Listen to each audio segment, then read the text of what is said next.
Hey, what's going on, guys? Today I just want to demonstrate the modification that I mentioned in the review of the Master Grade Qubeley Damned. Now, in the review, we saw that the fingers here only have one joint there at the base, so basically the whole finger is just one solid piece. But as I mentioned in that review, there is a way that Bandai put into the molding of this that you can separate them. Now, yes, it's strange that they never point this out in the actual manual, but I just want to show this to you guys so you're all aware of this if you do want to get this kit. Now, on the inside of the finger there, you can see there is the shape for some ball joints in there, and what you're going to need to use for that is these parts here. Now, these are the parts included with either the HG Build Custom Balden Arms set, or also the No Name Rifle parts also comes with this same set. Now, here's the problem. With one hand, we've got 1, 2, 3, 4, 5, 6, 7, 8, 9, 10 possible joints that we can add into that, but in one set of this Build Custom set, you have 1, 2, 3, 4, 5, 6 of these only. So you would have to actually buy 4 of the option sets to have enough of these to actually make the hands fully articulated, so that is going to cost you a little bit.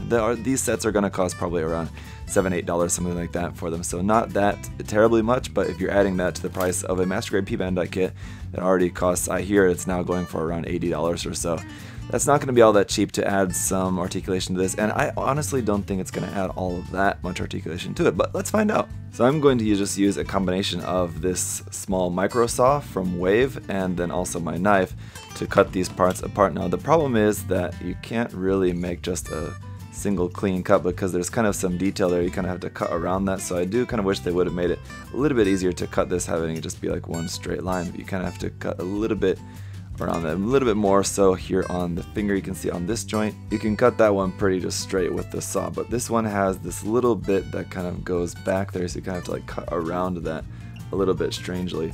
But I'm gonna do my best to get a nice clean cut on this, and then we'll pop in the joint. So let's just have a look here. Alright, so actually that wasn't as bad as I was expecting. It was pretty easy to cut those apart. There was the one joint, like I said, you kind of had to go around that part, but it really wasn't all that bad. So let us try it out. So gonna stick our first one in here, and now probably would also help to glue these in place. I'm gonna try it just without glue for the moment and see how well it works.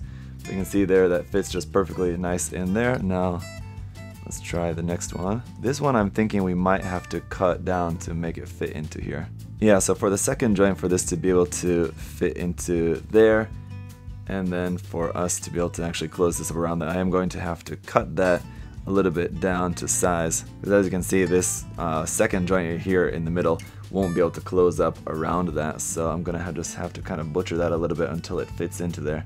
Alright, so I got it. Basically what I had to do was cut about 1 millimeter off the end of that to just make it overall shorter, and then just had to kind of use the knife, and I just cut the sides, the side, the top, and the other side. Just cut 3 of the sides there so that it would just be overall smaller, and now it will fit into the finger in there, in here like that, and then we can close this up. But the problem is that this is going to require some glue. The first joint and the third joint are able to stay together kind of okay without any glue. I'm probably just going to put some glue on those anyway, but the middle joint will definitely need some glue on this. So I'm going to go ahead and put some glue on those joints so that everything will just kind of stay together, and then we'll see how the mobility is actually improved.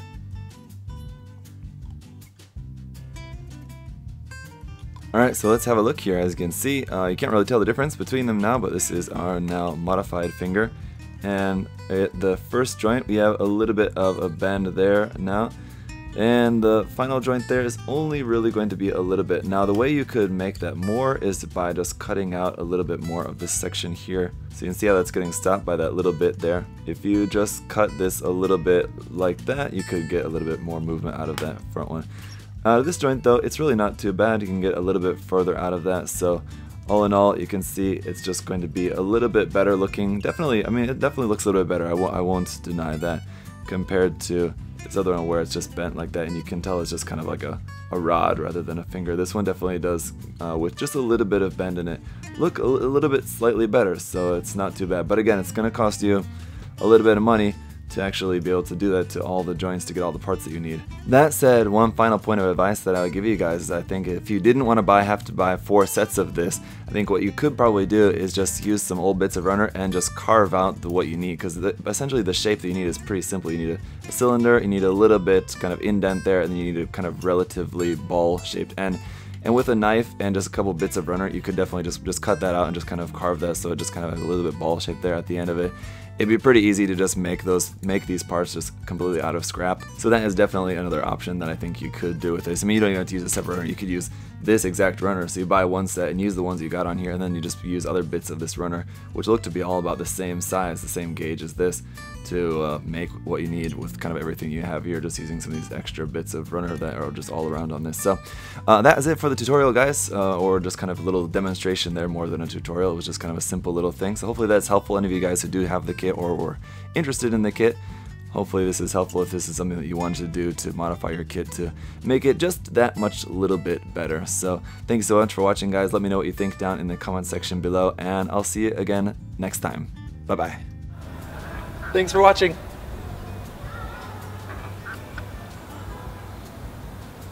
See you next time.